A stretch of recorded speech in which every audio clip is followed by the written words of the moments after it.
אבל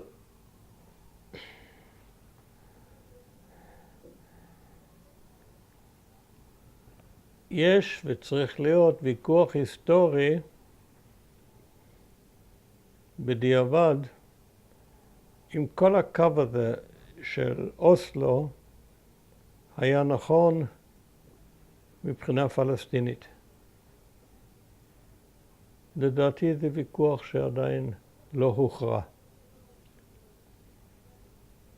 הוא מזכיר לי אישית את הוויכוח בין קרל מרקס לבין פרדיננד לסאל. פרדיננד לסאל היה אבי המפלגה הסוציאליסטית הגרמנית בתקופת מרקס, ומרקס ישב בלונדון, והיה ויכוח ביניהם עקרוני מאוד. לסאל אמר, אנחנו צריכים להקים כוח של פועלים. אגודות מקצועיות, אגודות צרכניות, ואנחנו נלחם וכך נביא את המהפכה. מרקס אמר, לא, זו שגיאה נוראה, שברגע שאתם תקימו מפעלים, יהיה לכם עניין במצב הקיים, ואתם כבר לא תהיו מהפכנים, ובלי שתרגישו, אתם תהיו משת"פים של המשטר. טוב, ההיסטוריה הצדיקה את מרקס, אבל הוויכוח הוא ויכוח. עכשיו, בין הפלסטינים, אוסלו מבחינת הפלסטינים הייתה אותה בעיה.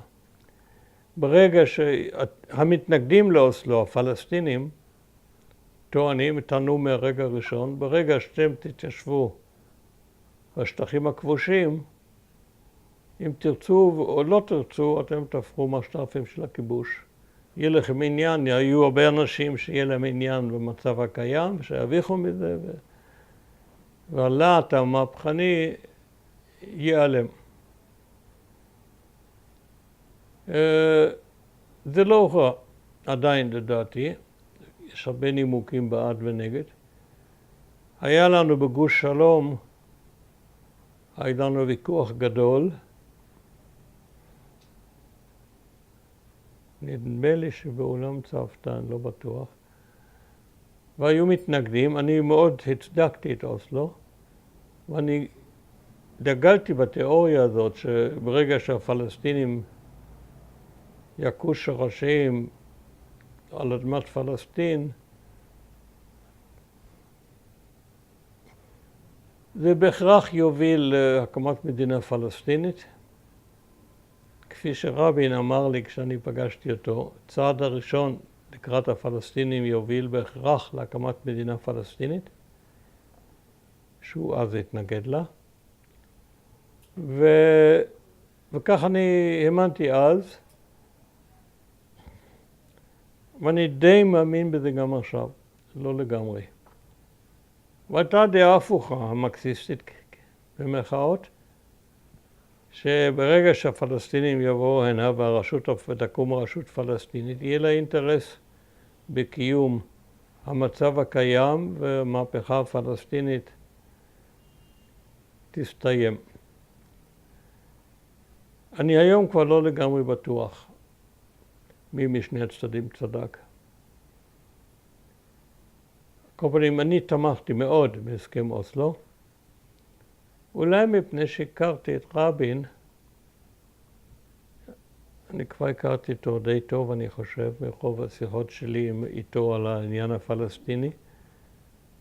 ואני הייתי משוכנע שאותו היגיון שהביא את רבין לאוסלו, ושהוא הסביר לי אותו, נדמה לי שכבר דיברנו על זה, אותו היגיון יביא אותו הלאה למדינה הפלסטינית. ואכן היחסים הפושרים שהיו בינו ובין ערפאת בהתחלה התהדקו מאוד, והוא אירח את ערפאת אצלו בבית. ועוד. רצח רבין שם קץ לוויכוח הזה.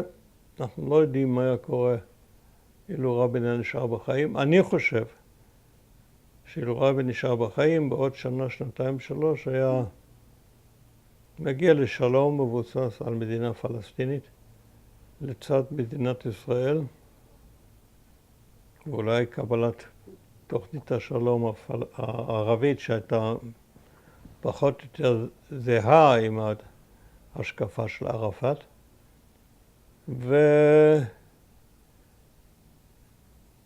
נגמר עם הרצח של רבין, שהיה באמת, למרות שכולם אומרים ככה, זה גם נכון. זה באמת היה נקודת מפנה בהיסטוריה של מדינת ישראל.